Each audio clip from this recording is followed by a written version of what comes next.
Hi అండి, అందరికీ నమస్తే. నా రాక్షసుడు పార్ట్ 97. ఇక స్టోరీకి వెళ్ళి అతని చూసేద్దాం. కౌగిల్లో తృప్తి నిండిన మనసుతో, శరీరంతో అతని గుండెల మీద తలవాల్చేస్తుంది ధరణి. సూర్య అలసిన ఆమె మొహాన్ని చూసి ఎంతో ప్రేమగా ఆమె నుదుటిని ముద్దు పెట్టి మత్తుగా అతను కూడా నిద్రలోకి జారుకుంటాడు. ఇక ఇక్కడ రాహుల్ వాళ్ళు మిడ్ నైట్ వరకు పబ్లో ఎంజాయ్ చేసి ఇంటికి చేరుకుంటారు. ఎవరి రూమ్లో వాళ్ళు వెళ్తారు. రాహుల్ ఫ్రెష్ అయి వచ్చి బెడ్ మీద కూర్చుని ఆలోచిస్తూ ఉంటాడు. రమ్య మ్యారేజ్ అన్నప్పటి నుంచి ఎంత హ్యాపీగా ఉన్నా అంతకంటే ఎక్కువగా ఆమె కళ్ళల్లో ఏదో తెలియని కలవరపాటు, భయం కనిపిస్తుంది. ఎందుకు అది అంతగా భయపడుతుంది అని ఆలోచిస్తే నిద్రపోవడానికి ట్రై చేస్తాడు. కానీ ఆలోచించడం వల్ల కానీ అతనికి ఎంతగా నిద్ర పట్టక రమ్య కళ్ళల్లో భయం గుర్తొస్తుంటే ఇంకొక క్షణం కూడా ఆలోచించకుండా రమ్య రూమ్లోకి వెళ్తాడు రాహుల్. తను వెళ్ళేసరికి బెడ్ మధ్యలో కూర్చుని మోకాళ్ళ మధ్య తల పెట్టుకుని ఇటు చూస్తూ ఏదో ఆలోచిస్తూ ఉంటుంది రమ్య. రాహుల్ డోర్ తెరుచుకుని వచ్చింది కూడా ఆమె గమనించలేదు. రాహుల్ రమ్య దగ్గరికి వెళ్ళి, బేబీ ఏమైంది, ఎందుకంత ఆలోచిస్తున్నావు అంటాడు రాహుల్. సడన్ గా వచ్చిన రాహుల్ వాయిస్ కి రమ్య ఉలిక్కిపడిపోతుంది పాపం.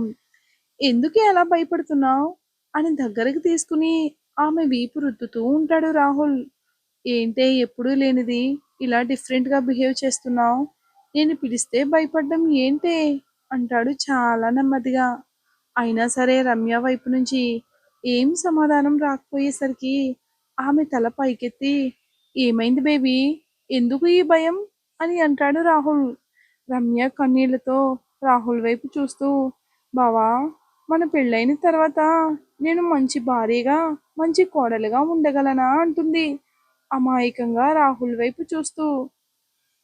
రాహుల్ మాత్రం నవ్వుతూ ఆమె కన్నీళ్లను తుడిచి, ఇంత పెద్ద డౌట్ నీకెందుకు వచ్చిందే, అయినా అదేం పిచ్చి ప్రశ్నే అని అడుగుతాడు రాహుల్. ఏమో బావా, నాకు భయంగా ఉంది. నాకున్న కోపానికి, నోటి దురుసుకి ఈ బంధాలను బాధిత్యాలను ప్రేమగా నేను నిలబెట్టుకోగలుగుతానా అనిపిస్తుంది అని అంటుంది. నువ్వు అత్తమ్మ మామ నన్ను ఎంత బాగా చూసుకుంటారో తెలుసు, కానీ నాకంటూ కొన్ని బాధ్యతలు ఉంటాయి కదా బావా, అవి నేను పర్ఫెక్ట్గా చేయగలుగుతానా అనే భయం నాలో కలుగుతుంది బావా అని అంటుంది. చేయలేకపోయినా మీరు నన్ను ఒక్క మాట కూడా అనరు. మీ ప్రేమ పంచడంలో ఎటువంటి మార్పు ఉండదు, కానీ నాకే ఎందుకో భయంగా ఉంది బావా పెళ్ళనగానే అంటుంది రమ్య. భయాన్ని అర్థం చేసుకున్న రాహుల్ చిన్నగా నవ్వుతూ ఆమె నుదుటి మీద ముద్దు పెట్టి ఆమె కళ్ళల్లోకి చూస్తూ, ఎందుకే నీ మీద నీకే అంత డౌట్గా ఉందా, నీకు కోపం ఎక్కువ అని తెలుసు, నోటి దూకుడు ఎక్కువ అని నాకు తెలుసు, ఈ రెండింటికి మించి ఎన్నో రెట్లు నీ ప్రేమ నాకు తెలుసు బంగారం. నీ మీద నీకు నమ్మకం లేదేమో, నా పెళ్ళ మీద నాకు చాలా నమ్మకం ఉంది. తను అన్ని బంధాలను బ్యాలెన్స్ చేసుకుని వస్తుంది, అన్ని బాధ్యతలను చక్కగా నిర్వహిస్తుంది అని పిచ్చి పిచ్చి ఆలోచనలు పెట్టుకుని మైండ్ డిస్టర్బ్ చేసుకోకు. ఎలాంటి భయాలు మనసులో పెట్టుకోకు. అయినా కొత్తగా బంధాలు బాధ్యతలు అంటున్నావేంటే, నువ్వు ఎలా ఉన్నావు అలాగే ఉండు, సరేనా. చిన్నప్పటి నుంచి నీ అత్త మామ బావ అన్నీ హక్కుగా ఎలా మా మీద రభస చేశావు, పెళ్ళైన కూడా అలాగే ఉండే. పెళ్లి చేసుకుని నువ్వు ఇలాగే ఉండాలి, ఇదే చెయ్యాలి, నువ్వు అలా ఉండాలి, ఇలా ఉండాలి అని నేను రూల్ ఏమీ చెయ్యను. పెళ్లి కాకముందు మీ బావనే, పెళ్ళైన తర్వాత కూడా నీ బావనే, సరేనా. నా ప్రేమలో ఇప్పటికీ అప్పటికి ఎటువంటి మార్పు ఉండదు.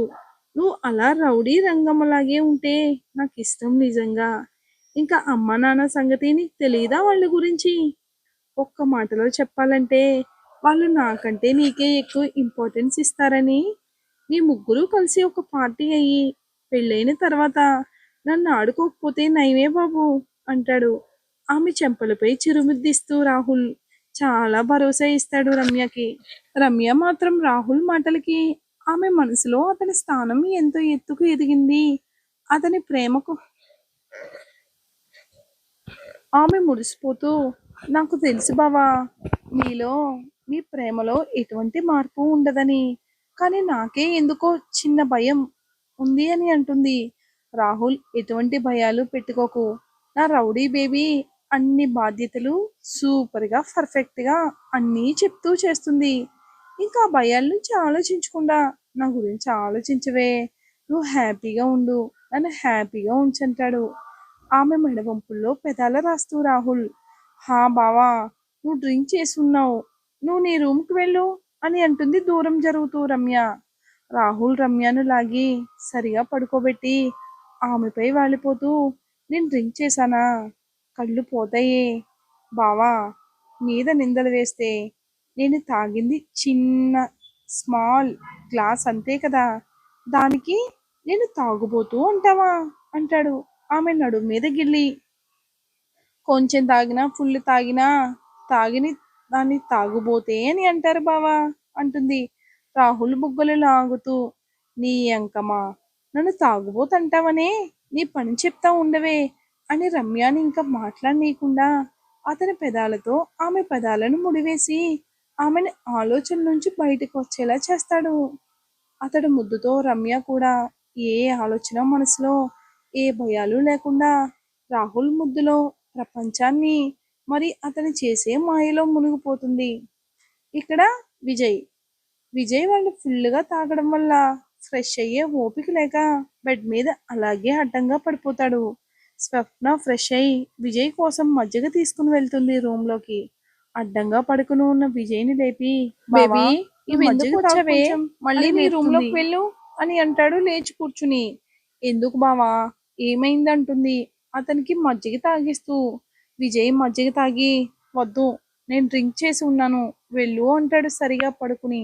స్వప్న విజయ్ పక్కన పడుకుని, లేదు బావా, నేను ఇక్కడే పడుకుంటానంటుంది అతని మీద చెయ్యేసి.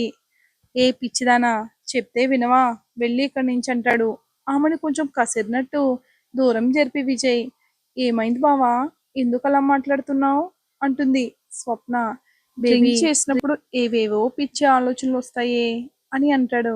స్వప్న నవ్వుతూ విజయ్ బుగ్గ మీద ముద్దు పెట్టి, నా అమూల్ బేబీ సంగతి నాకు తెలుసు, నాకు ఇష్టం లేకుండా నువ్వు ఏ పని చేయలేవు బావా అని ఇంకా మూసుకుని నిద్రపో బావా అంటుంది స్వప్న అతని తల నిమురుతూ. విజయ్ స్వప్న బుగ్గ మీద కొరికి, నీకు అసలు భయం లేదే, నా మీద నాకే లేని నమ్మకం నీకు బాగా ఉందే బావా, పిచ్చి నాకు పిచ్చి నాకు బాగా పట్టిందని స్వప్నని ఎత్తుకుని నిద్రపోతాడు విజయ్. అదే సమయాన ఆకాష్ ఉదయం నుంచి ఎన్నిసార్లు ఫోన్ ట్రై చేస్తున్నా కూడా సోనా అస్సలు ఫోన్ లిఫ్ట్ చెయ్యకపోయేసరికి ఆకాష్కి చాలా కోపం వస్తుంది. కానీ స్వప్న అతని మీద కోపంతో ఫోన్ లిఫ్ట్ చేయడం లేదేమో అని వర్క్లో బిజీ అయిపోతాడు ఈవినింగ్ దాకా. ఈవినింగ్ నుంచి ఇంటికి వెళ్తూ మళ్ళీ ఫోన్ ట్రై చేసినా లిఫ్ట్ చేయకపోయేసరికి భయం పట్టుకుంది. ఎన్నిసార్లు ఫోన్ చేసినా ఎందుకు లిఫ్ట్ చేయడం లేదు అని సోనా ఇంటికి వెళ్తాడు. ఆకాష్ సోనా ఇంటికి లోపలికి వెళ్ళి అక్కడ ఉన్న మెయిడ్ని చూసి, సోనా ఇంట్లో లేదా అంటాడు. ఆ పెద్ద ఆవిడ, మేడం ఇంట్లోనే ఉన్నారు సార్, 2 రోజుల నుంచి మేడం రూమ్ దాటి బయటకు అస్సలు రాలేదు, ఎన్నిసార్లు పిలిచినా కూడా అన్నం కూడా తినలేదు, ఎంతో బలవంతం చేస్తే కానీ జ్యూస్ తాగారంతే సార్ అని చెప్పగా ఆకాష్కి సోనా మీద విపరీతమైన కోపం వస్తుంది. ఎందుకు ఇలా బిహేవ్ చేస్తుందో అని కోపంగా పైకి వెళ్ళి దబదబా డోర్ బాధేస్తాడు. ఎన్నిసార్లు డోర్ కొట్టినా లోపల నుంచి ఎటువంటి రెస్పాన్స్ రాకపోతేసరికి ఆకాష్కి భయం వేసింది, ఎందుకు డోర్ తెరవడం లేదు అని. అలా 5 నిమిషాలు కొట్టిన తర్వాత డోర్ తెరుస్తుంది సోనా. తన ఎదురుగా ఉన్న ఆకాష్ని చూసి ఎటువంటి రియాక్షన్ లేకుండా అతని వైపు అలాగే చూస్తుంది. సోనాను చూసిన ఆకాష్కి ఎందుకు మనసు కెలికినట్టు అయ్యింది. నీరసంతో కళ్ళు లోపలికి పోయి మొహం అంతా పీక్కుపోయి జుట్టంతా చెదిరిపోయి పిచ్చిదానిలా ఉంది. సోనాను అలా చూసిన ఆకాష్కి ఒకవైపు బాధ, ఇంకొక వైపు కోపంతో ఆమెని ఈడ్చిపెట్టి ఒక్కటి పీకుతాడు ఆకాష్. అసలే 2 రోజుల నుంచి సరిగా ఏమీ తినక నీరసంతో ఉన్న సోన ఆకాష్ దెబ్బకి తాళలేక కింద పడిపోతుంది పాపం. కానీ వెంటనే ఆకాష్ సోనా రెక్క పట్టుకుని ఆమెను కింద పడనీయకుండా అతని మీదకు లాక్కుని, ఏంటి నీ అవతారం? ఎందుకు ఇలా అయిపోతున్నావు? అంటాడు కోపాబాధం కలగలిపిన స్వరంతో. దాంతో మన సోనా ఏం చెప్తుందో మనం నెక్స్ట్ వీడియోలో తప్పక చూద్దాం. వీడియో కనుక మీకు నచ్చినట్లయితే తప్పకుండా లైక్ చేసి సబ్స్క్రైబ్ చేసి మన ఛానల్కి మరింత సపోర్ట్ ఇస్తారని కోరుకుంటున్నాను. Thanks for watching.